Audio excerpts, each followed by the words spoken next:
Est-ce que vous connaissez Luigi Lorosso? Est-ce que ça vous parle? Non, Luigi, le frère de Mario, on connaît, mais Luigi Lorosso, il y en a peut-être certains qui en ont entendu parler, mais pas grand monde le connaît. Luigi, en fait, était brocanteur en Italie, à Pompéi. Luigi aimait fouiller les greniers des vieilles maisons afin d'y dénicher des perles rares.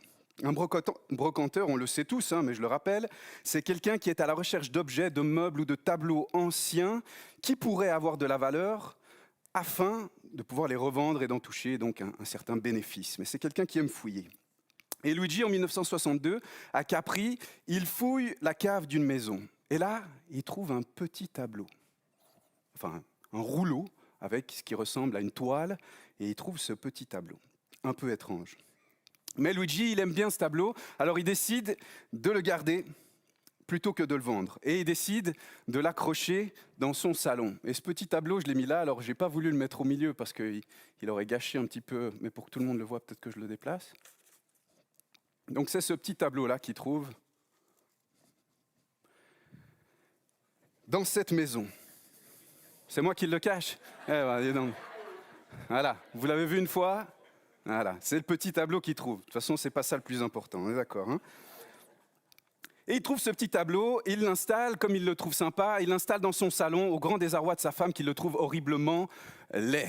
Voilà. Et elle a essayé même plusieurs fois de s'en débarrasser, mais elle n'y a jamais réussi. Le tableau reste donc accroché pendant 50 ans, plus de 50 ans, sur ce mur de cette maison. Et il y a quelques photos, alors je vous ai sorti les photos de famille de Luigi, c'est un ami que je connais depuis longtemps, non c'est pas vrai.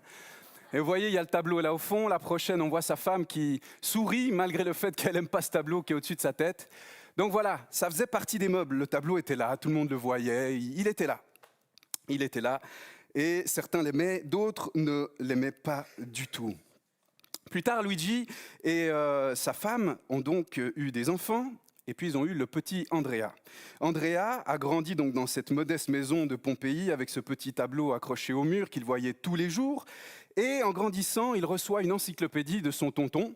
Et dans cette encyclopédie, il découvre plein de choses, le Nautilus, des trucs intéressants et d'autres. Et puis en même temps, il découvre des peintres, des peintures. Et puis, un jour, il tombe sur une petite illustration dans son encyclopédie et il semble qu'il reconnaisse quelque chose qui lui semble familier, une sorte de signature. Et en fait, il commence à regarder, il réfléchit et il se dit « mais en fait, c'est la même que celle que j'ai vue juste là en haut, dans le coin du tableau qu'on a dans le salon depuis longtemps, que maman aime si peu, pour être poli. » Et en fait, il réalise que l'inscription en haut du tableau, quand il va vérifier, c'est écrit Picasso. Picasso. Et donc il se dit, c'est fou quand même, on a un Picasso à la maison. Et il va voir vers son père, et son père veut rien entendre. Absolument rien entendre. Il dit, mais... Alors je vais vous passer l'accent italien, mais il dit, mais... Pablo Picasso, il est espagnol, non italien. Qu'est-ce qu'il aurait fait là avec un Pablo Picasso? C'est pas possible. Andrea, va travailler. Je vous ai quand même fait l'accent. Mais Andrea, il est convaincu qu'il y a quelque chose là derrière. Donc il continue les recherches, il fait même appel à des experts. Et il en ressort de toute cette histoire que c'est effectivement un vrai Pablo Picasso. Une œuvre d'art qui aujourd'hui est estimée, alors pour l'instant il est dans des coffres à Milan, parce qu'il faut encore qu'il soit expertisé par la fondation Picasso à Malaga. Mais les experts, qui sont des gens experts, voilà, ils ont attesté que c'était un Picasso et qui vaut aujourd'hui approximativement 12 millions d'euros. Pendant 50 ans, cette famille a vécu avec un tableau de Pablo Picasso qui valait 12 millions d'euros.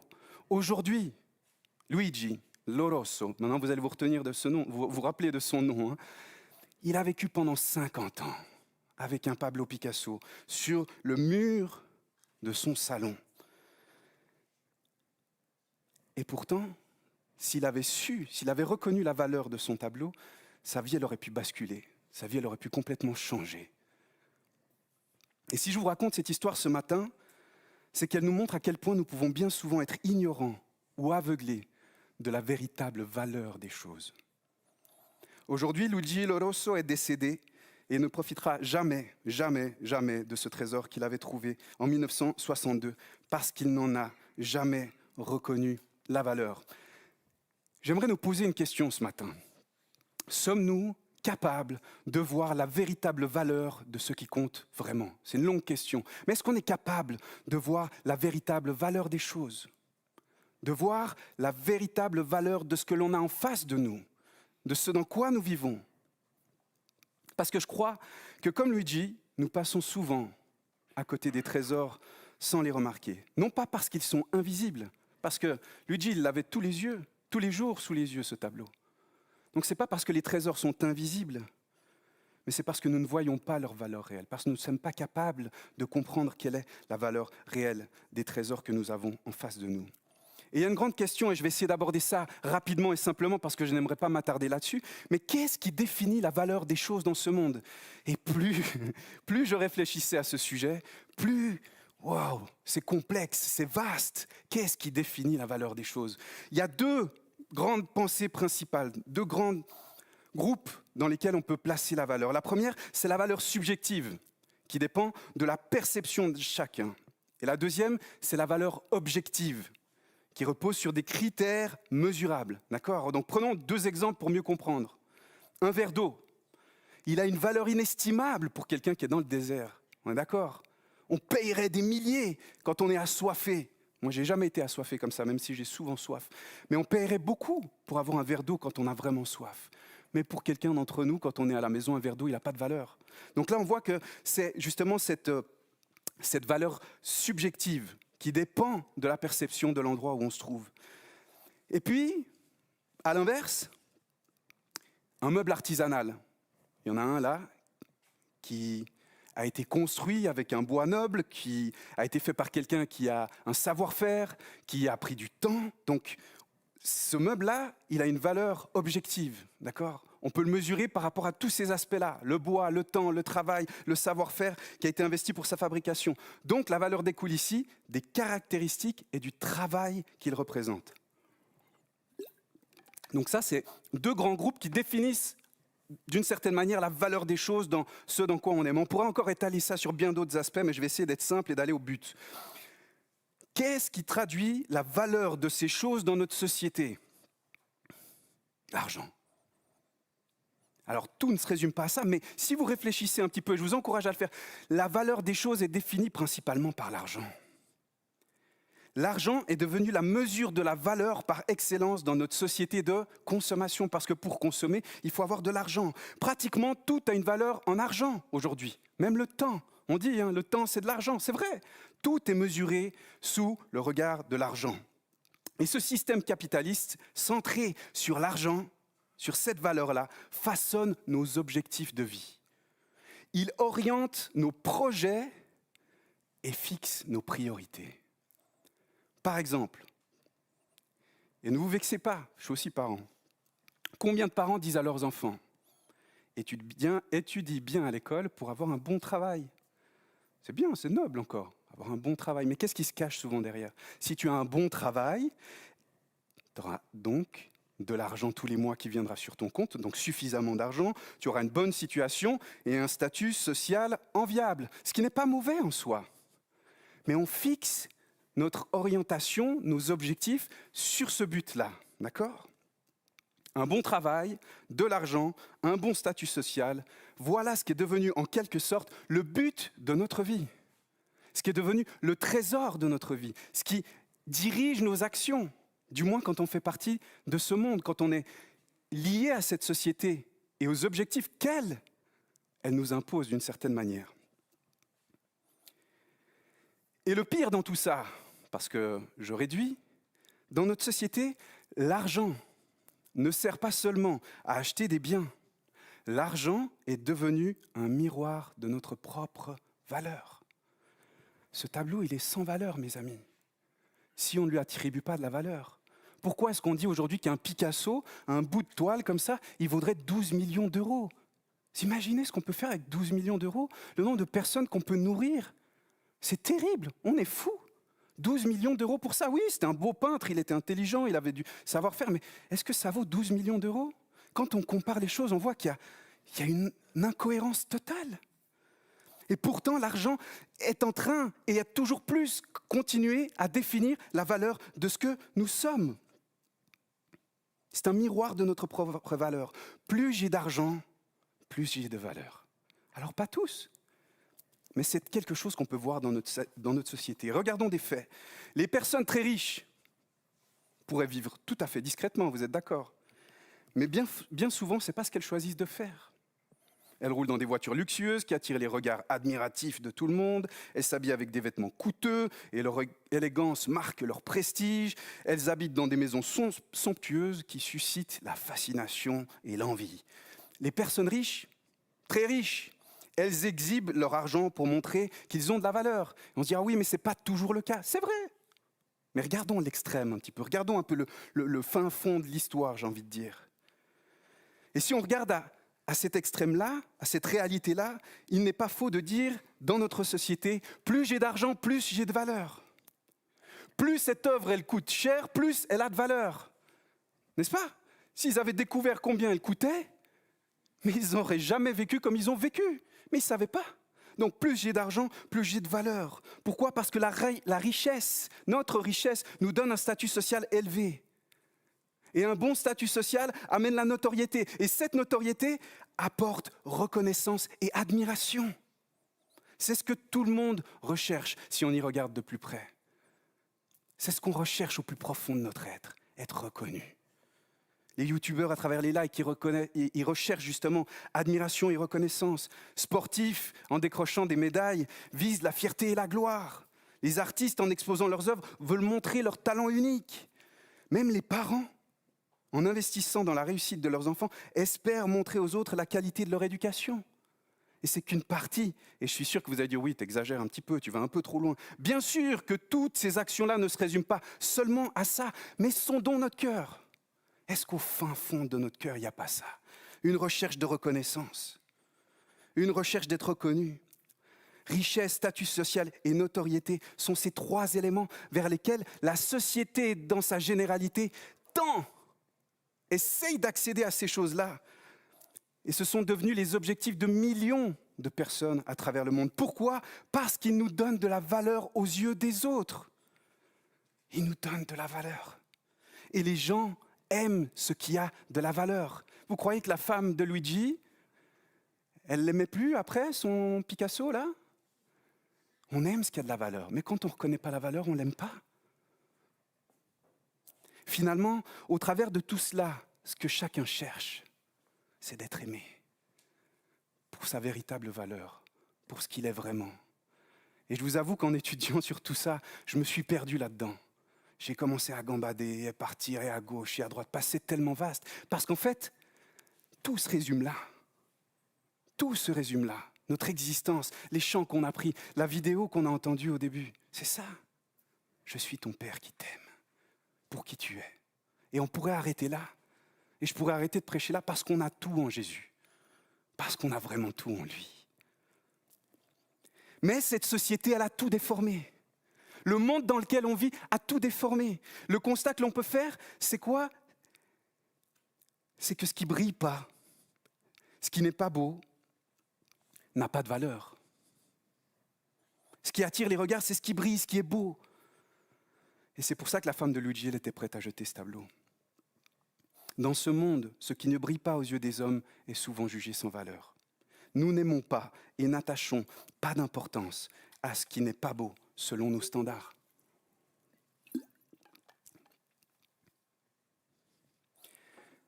On peut donc dire qu'on vit dans un monde où ce qui brille est considéré comme ayant de la valeur. C'est ce qui brille qui a de la valeur. C'est ce qui montre véritablement qu'il coûte cher qu'on peut valoriser.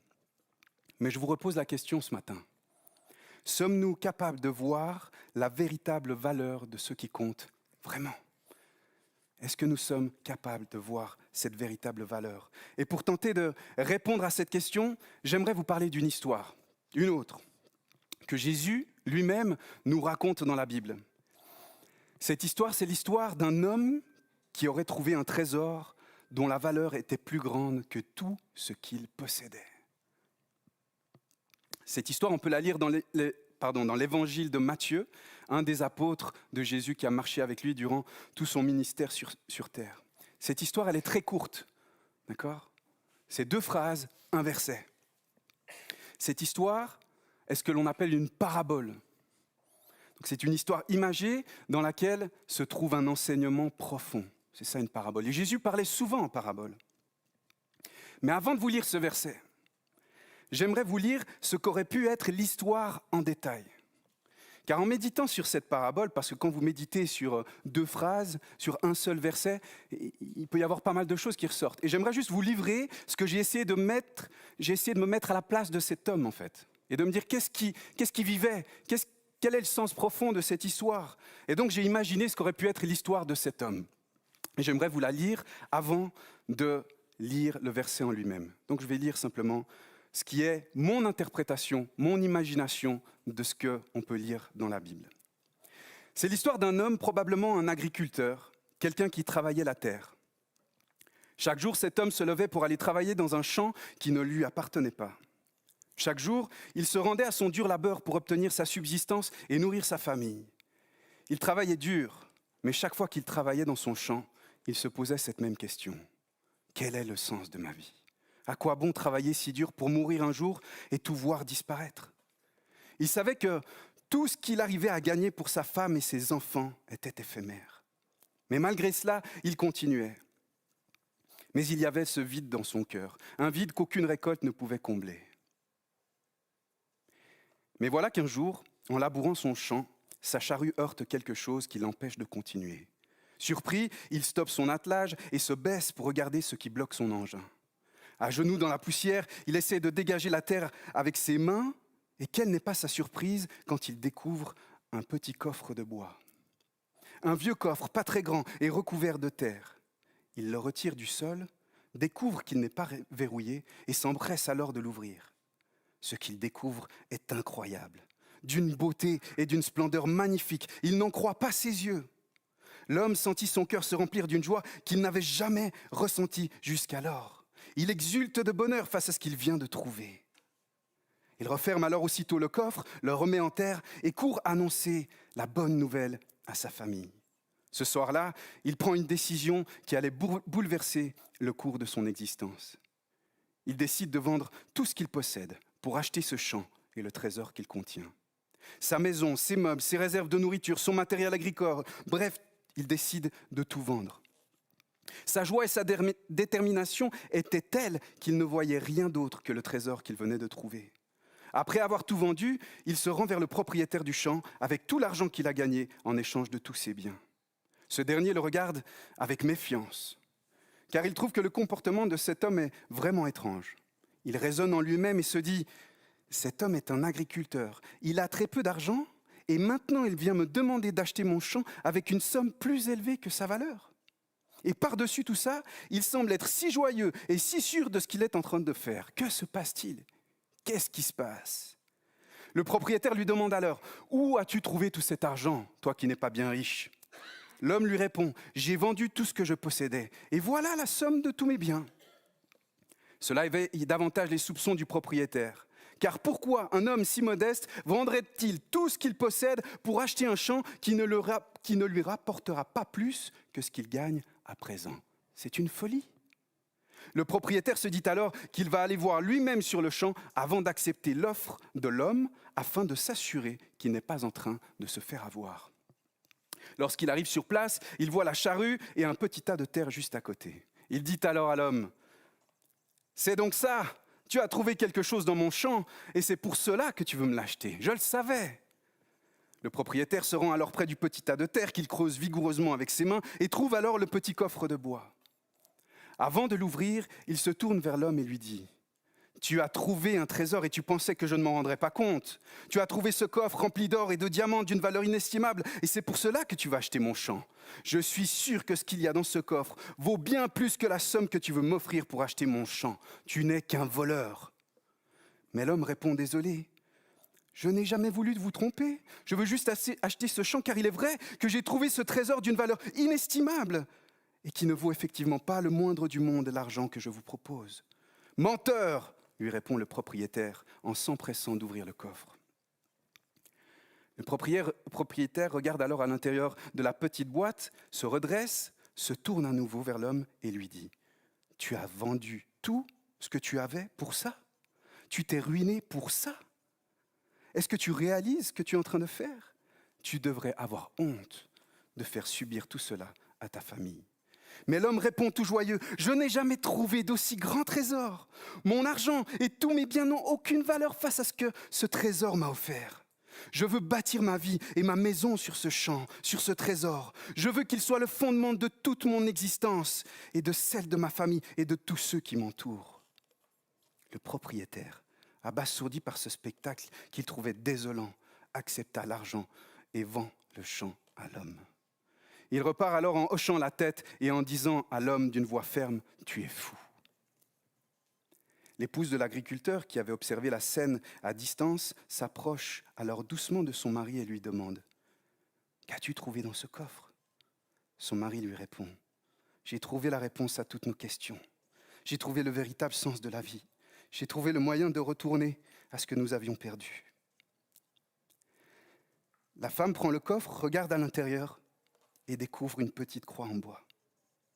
Après de longues minutes de silence à observer le petit objet, elle finit par lever les yeux vers son mari et lui dit avec une voix calme mais éteinte, « Tu as vendu tout ce que nous avions pour ça, une petite croix de bois. » Son mari, le visage rayonnant, répondit avec une foi inébranlable, « Ce n'est pas un simple morceau de bois, ma chérie.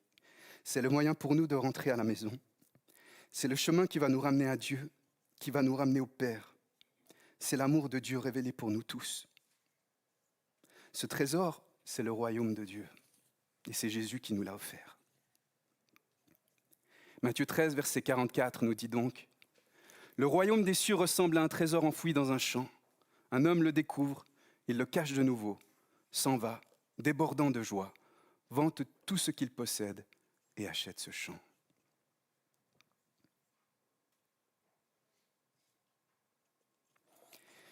Et même si cette parabole est une histoire imagée et si le récit que j'en ai fait est fictif, parce que c'est moi qui l'ai inventé, elle part d'une réalité profondément concrète.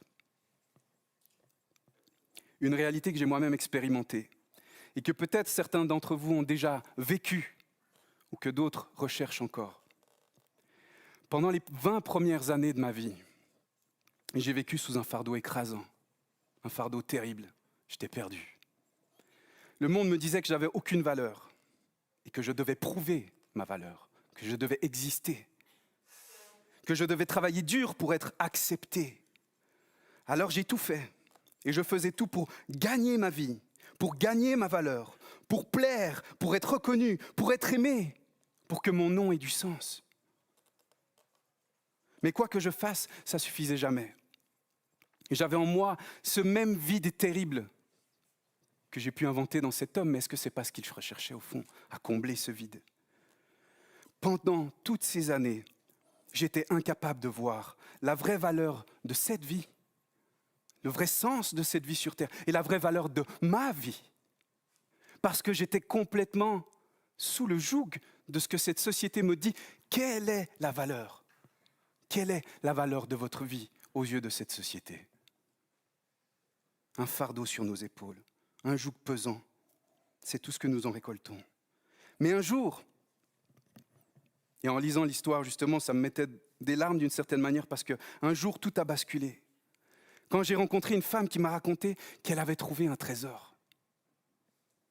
Ce trésor, ce n'était pas une chose ou une boîte, c'était une personne.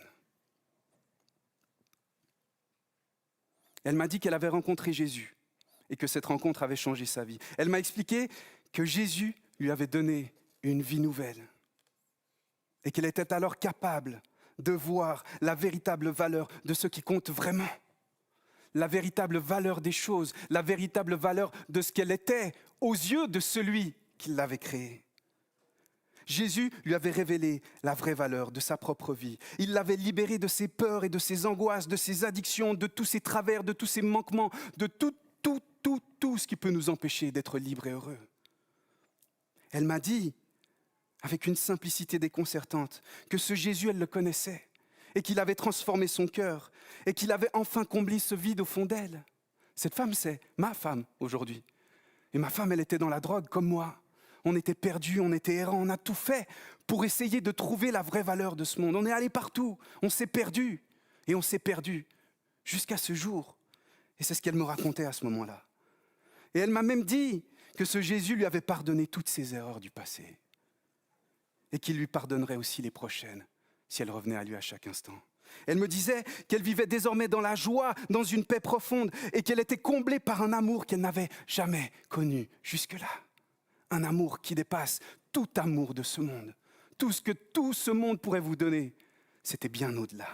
Et en l'écoutant, quelque chose brûlait au fond de mon cœur, quelque chose brûlait au fond de moi, parce que j'étais perdu. Et je me disais que si c'était possible pour elle, ben peut-être que c'était possible pour moi.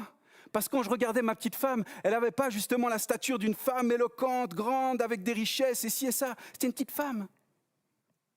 Mais il y avait une valeur au fond d'elle que je voulais trouver. Il y avait un trésor au fond d'elle dont elle me parlait, qui était là. Et je me disais, mais je veux ce même trésor. Je veux ce trésor-là. Je veux connaître ce Jésus. Alors j'ai demandé. Et je l'ai connu. Parce que c'est aussi simple que ça. Demandez, vous recevrez. J'ai demandé et je l'ai connu.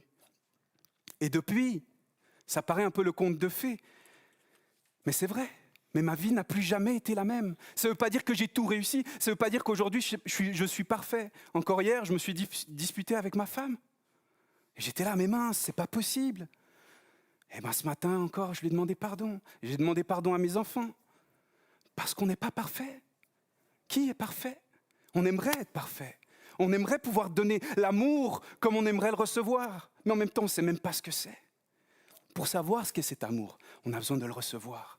On a besoin d'en être rempli. On a besoin de l'expérimenter chaque jour. On a besoin de voir que même quand on fait une bêtise et qu'on revient vers papa, il nous pardonne. Parce qu'on lui demande pardon, parce qu'on ne veut pas recommencer. Parce que c'est ça l'amour du Père. Mes amis, ce monde nous a aveuglés sur la vraie valeur des choses. Et c'est tout ce que j'aimerais nous dire ce matin. Je n'ai pas de solution pour vous. Je n'ai pas de solution pour moi. Vous savez, quand j'ai rencontré ma femme, j'étais vraiment mal. J'étais vraiment mal dans ma vie. J'avais quitté la cocaïne, j'avais quitté la marijuana, j'avais quitté tout un tas de choses. Dieu m'avait fait grâce, mais il y avait toujours ce vide au fond de moi. Et je cherchais quoi? Je cherchais à ce qu'il soit rempli par l'amour de ma femme, par cette dame-là.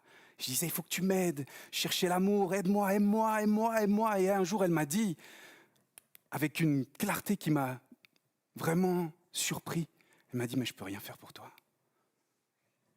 Et là, ça m'a déchiré. Je me suis dit, même la femme qui va être ma femme peut rien faire pour moi. Elle ne peut pas m'aimer comme moi j'aimerais être aimé. Elle ne peut pas me donner ce que je cherche, en fait. Et là, ça m'a amené dans un désarroi profond. Mais ça m'a amené à chercher. À chercher là où j'avais commencé à chercher, mais je n'avais pas assez creusé. Et je suis allé pleurer vers Dieu. Et j'ai dit, Seigneur, il n'y a rien dans ce monde qui pourra me remplir de ce que je cherche, ni même ma femme. Et elle avait raison de me le dire comme ça. Et du coup, je suis allé chercher à lui. Et là, toujours plus. Et jour après jour, toujours plus. En creusant, en regardant à lui, en tournant mes regards vers lui. Je m'extasie devant la grandeur de son nom. Et je vois toujours plus. Et je lui demande chaque matin, ouvre mes yeux à la valeur de ton nom, de qui tu es. La valeur de ce qui compte vraiment, c'est Jésus. Ce Jésus que j'ai trouvé, j'en avais déjà entendu parler avant. Mais il n'avait aucune valeur pour moi. Quand j'étais petit, ma grand-mère me parlait d'un certain Jésus. Elle était catholique, elle allait à l'église, sa Bible était toujours ouverte au même endroit, elle ne la lisait pas. Elle me parlait du petit Jésus, elle me faisait faire un petit bisou avant d'aller au lit à une petite statue de Jésus. Bref, j'en avais entendu parler. Mais il n'avait aucune valeur pour moi. Et pour beaucoup, ce trésor n'a aucune valeur. Pourquoi? Parce que ce trésor ne brille pas. Parce qu'il n'a rien pour attirer le regard. Il est accroché là, sur un mur. Là, pas celui-là cette fois, mais celui-là, de tableau. Il est accroché là sur un mur. Mais si peu sont capables de voir sa vraie valeur. Car la valeur de ce trésor n'est pas visible à l'œil nu. La valeur de ce trésor nous donne accès à un royaume qui s'ouvre à nous grâce à une clé.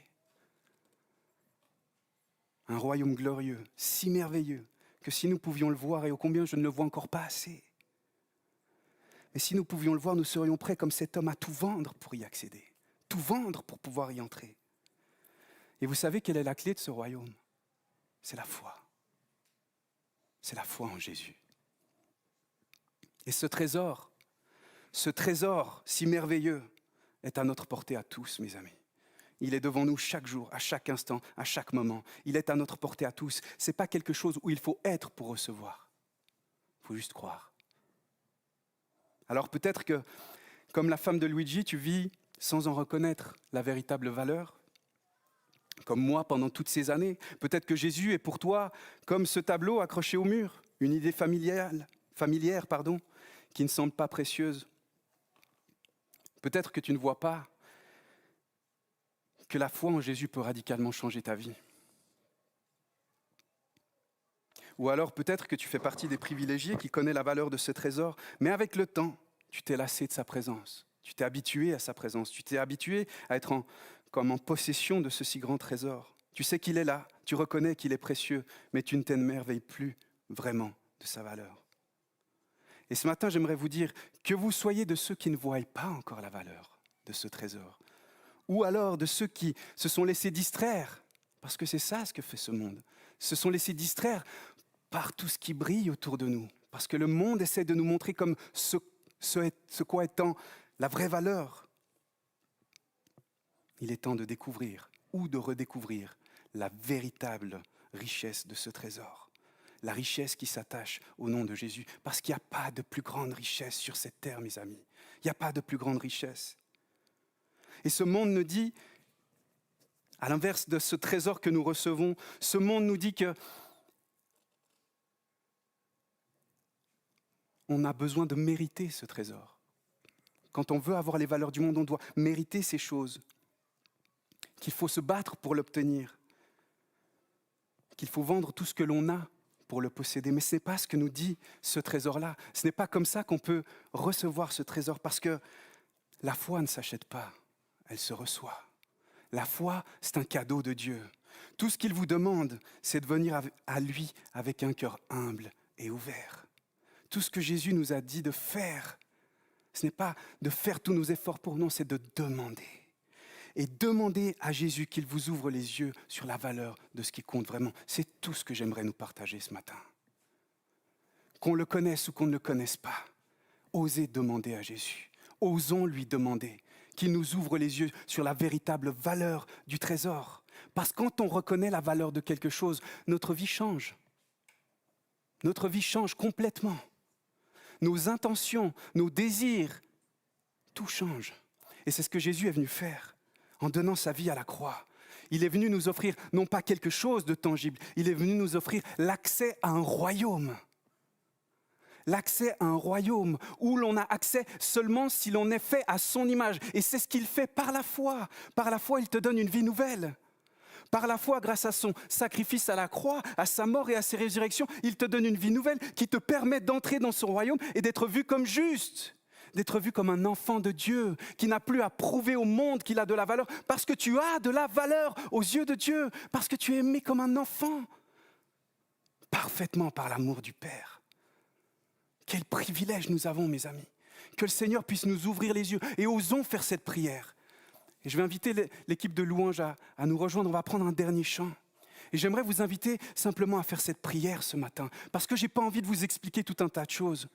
Mais ce qui compte le plus, c'est que Dieu nous révèle la valeur de ce trésor. Tout le reste vient ensuite. On peut avoir des bachelors en théologie, j'en fais un. C'est pas ça qui va me montrer la merveille de ce trésor. On pourrait étudier la parole de Dieu dans ses moindres détails. C'est pas ça qui nous révélerait certainement la valeur de ce trésor. Ça pourrait y contribuer. Mais demandons. Demandez et vous recevrez. Cherchez et vous trouverez. Demandons à Dieu qui nous révèle la valeur de ce qui compte vraiment. La valeur du nom de Jésus, la valeur de ce qu'il a accompli pour nous, la valeur de ce que nous sommes en lui. Mes amis, ce monde fait peser un fardeau lourd et pesant sur nos vies. Ce n'est pas ce que Dieu a voulu pour nous. Il nous a libérés, il nous a rendus libres. Nous étions orphelins et il a fait de nous des enfants. Tout ce que tu cherches, tout ce à quoi tu aspires dans ta vie, tout est en lui. Tout est en Jésus. C'est le plus grand trésor que nous avons sur cette terre, mes amis. Et si ce matin tu te dis, ouais, c'est bien beau de dire ça, Mais j'ai mes problèmes. Et qui c'est qui va régler cette situation? Et qui c'est qui va régler cette chose-là? Et le problème avec ma femme? Et ici, avec mes enfants? Et ce que j'ai fait à un tel? Mets tout ça de côté. C'est ce que cet homme il a fait en vendant son champ. En vendant ses affaires pour acheter ce champ.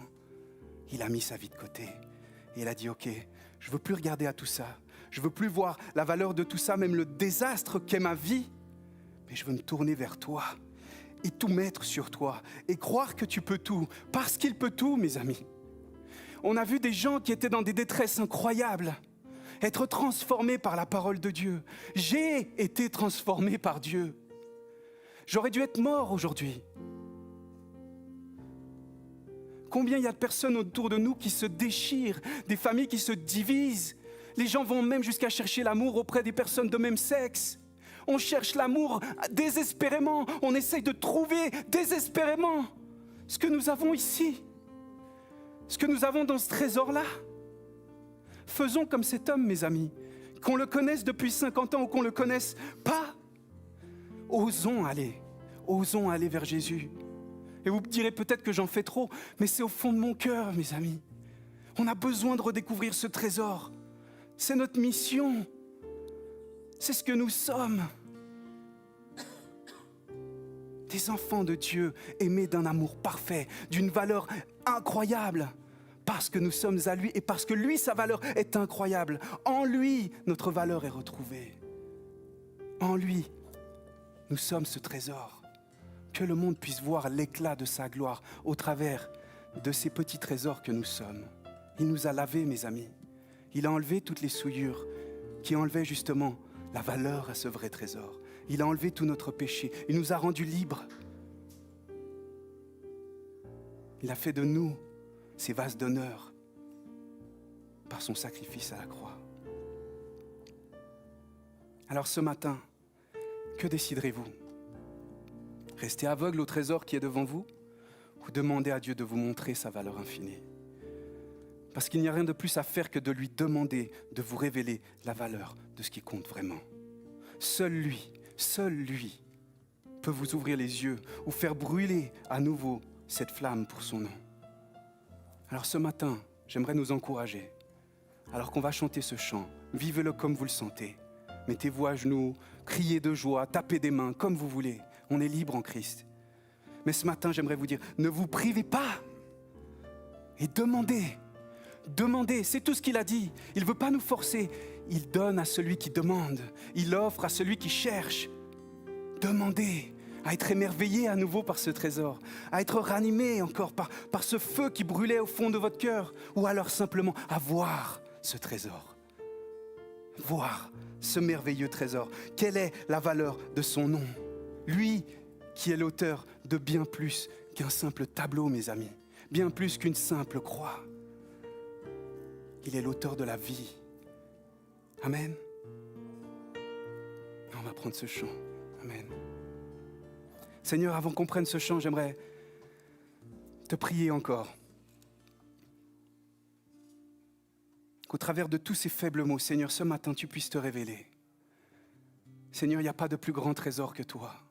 Mais nous sommes incapables de voir. Nous sommes pauvres, misérables, aveugles et nus, Seigneur. Dans ta parole, tu dis, achetez-vous un collier pour que vos yeux voient, pour que nous puissions voir. Seigneur, j'aimerais venir vers toi ce matin parce que tu as dit, venez et achetez gratuitement. Venez à moi, vous tous qui avez soif. Tu nous as demandé de venir. Tu nous as demandé de chercher ce que nous cherchions depuis toujours. Seigneur, ce matin, moi, je veux te demander encore, ouvre mes yeux. Fais-moi voir ta gloire, Seigneur. Fais-moi voir l'immensité de ce trésor ce matin. Que comme cet homme, Seigneur, je puisse voir pâlir les richesses de ce monde face à la grandeur de ton trésor, de ce royaume, de cette vie avec toi, d'être uni avec mon Père. Seigneur, je te loue de ce que tu es venu m'arracher dans mes ténèbres, de ce que tu es venu me chercher, de ce que tu as pris soin de moi alors que j'étais indigne. Est-ce que tu m'as donné cette véritable conscience de la valeur que j'ai à tes yeux? Seigneur, merci. Et je te prie que tu puisses parler à chacun de mes frères et sœurs ce matin. Par ton Esprit Saint, révèle-toi à nous.